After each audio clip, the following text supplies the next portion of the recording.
Hey everyone, my name is Penny Zenker, and it's time to reset. This podcast goes beyond just navigating change.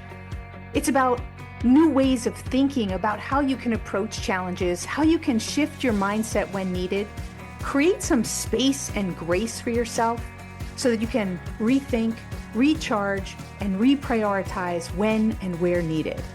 Are you ready to unlock your full potential? Thank you for hitting play and sharing this next episode with me. It's time to reset.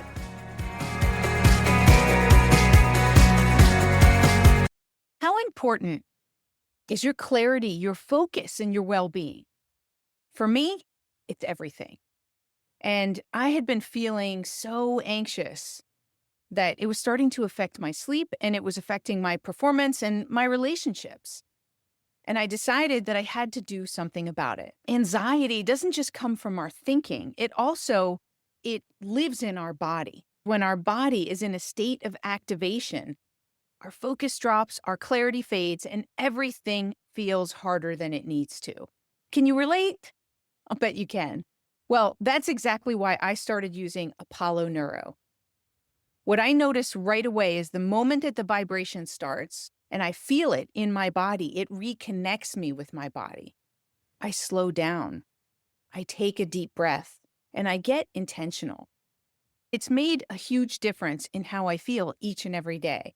And I love the fact that it is programmed. It's not something that I have to turn on when I want it. It's programmed for different vibration frequencies that help me to achieve the state that I want. And that's the fastest way for us to shift our state is through our body. I wanted you to experience it for yourself. Through my affiliate link, ownyourfocus.me, you'll get a special discount on the total price. Once again, that's ownyourfocus.me. Hi, everyone. Welcome to today's show. I want to talk about going the extra mile, and I mean on making things more meaningful. Whatever you do, is there a possibility that you can be that much more intentional to make it just a little bit more meaningful? The reason I was thinking of this is because we just had a fun birthday party for my husband. It was a big milestone birthday, so we were celebrating and we were having people over. How do you make it just a little bit more special? What could I do to make him feel more special? What could we do to make the event memorable for him and even for others who are attending? So we like theme parties. I think that getting people to dress up and having a theme party is super fun. Now, I know some people, they hate it. And we had people complain, like, are you kidding me? You're going to make me dress up? Yes. Because it's fun. It creates those memorable pictures. It creates an energy and a theme. So we had a Wild West party. And most people, right, they didn't have to go to that much effort, just a little bit more effort to put on a bandana or find themselves a cowboy hat. Some people went out and they got cowboy boots and they were excited to wear them. One set of friends, they were going to a country singer a couple weeks away and they're like, this is perfect. We'll have them for that event. And so people got excited about it. They were talking about it.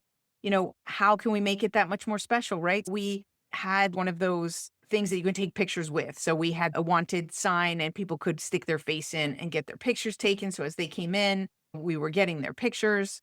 We also took some of our family members and we used ChatGPT and we created funny wanted posters for our family and dear friends that were coming. And they circled around on the TV. A little extra thing that we did that stood out, that made family members feel special with something funny that we had prepared for them. And we also had some tables to play games and things like that. So we had some organized games that we played throughout. And we heard from so many people after the party. That was the best party we've ever been to, or thank you so much. That was such a memorable party. I can't wait till your next party. All these kinds of things. And simply because we put a little bit more effort into it to create a theme and to do some special things to make that theme come alive. And then everyone else got engaged and participated. It doesn't just relate to a party, right? How do we bring this into work? Bringing just that extra oomph into making a meeting more interesting. How you start the meeting could be a way to make it stand out. Go around and ask everyone. I know there's plenty of organizations that do this, one word of how they're feeling.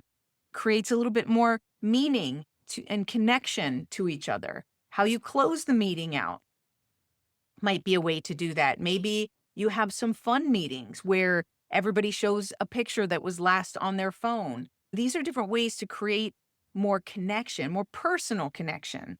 And that is so needed in the workplace right now. So many people are feeling skeptical and disconnected from their organizations. Gallup has done study after study, year after year, and it's getting worse and worse. We're now at 21% engagement. That means the rest of those people are disengaged. Right? That's crazy number to look at people who feel like an organization doesn't care about them anymore. There are large organizations that have just done massive layoffs, and they laid people off by sending them an email or a text message. How awful is that? Like, couldn't we go to a little bit more effort to make people feel like you care? That's, I think, in the furthest direction you could go. I mean, we can understand that business is business. There are going to be layoffs. When I was working for a market research company and we had to make layoffs, we did it in a very thoughtful, caring way. Every person was told personally, and each person had the opportunity to meet with a career coach to help them to prepare their resume and get ready for their next position. Okay, maybe that's a budget thing and you can't afford to do that, but how could you as a leader take the time to make sure that people feel like they're cared for in that transition? What are the other touch points in the organization of where you could make things more fun, more personal, or more connected? Don't underestimate going the extra mile, thinking about how to engage your people into having more fun, to create greater connection. Those efforts that you take and make will stand out. If you're doing a survey and you're asking people for their thoughts and their feedback, then go the extra mile to check in and let people know, thanks for your feedback. Here's what we're going to do with it. Here are the next steps. Even if it's 6 months away that you could implement anything that you got, here's the next steps. And we'll touch base with you in the next 6 months to give you an update. What's happening today is that people feel disconnected and like you don't care because these surveys are being taken. And it's like checking off the boxes, right? A performative measure to say that we care about our people, so we're asking them. Well, that's not enough. Because if you're ignoring anything that they're giving you as feedback or you're not telling them what they're doing with it, a lack of transparency just leaves them feeling even more so like you don't care. You care enough to ask us, but you don't care enough to implement what we're telling you, or at least give us feedback. And so that might even be worse than asking at all, is asking and not providing feedback as to how it's going to be used or implemented. So how can you as a leader take that little extra effort, go that extra mile for your people, for your customers, and for your kids? What are the extra little things that you can do to show that you care and to make more moments that matter? That's your reset for today. My name's Penny Zenker, and it's time to reset. I'll see you in the next episode. Hey, thank you for spending this time with me. It really means a lot. If you're feeling a little off, distracted, overwhelmed, stuck, or just out of sync, remember that's your signal to reset. And that's all it takes, just recognizing one reset moment at a time. So stay tuned for more tips, tools, tricks, stories, strategies, all here on Time to Reset. We'll see you in the next episode.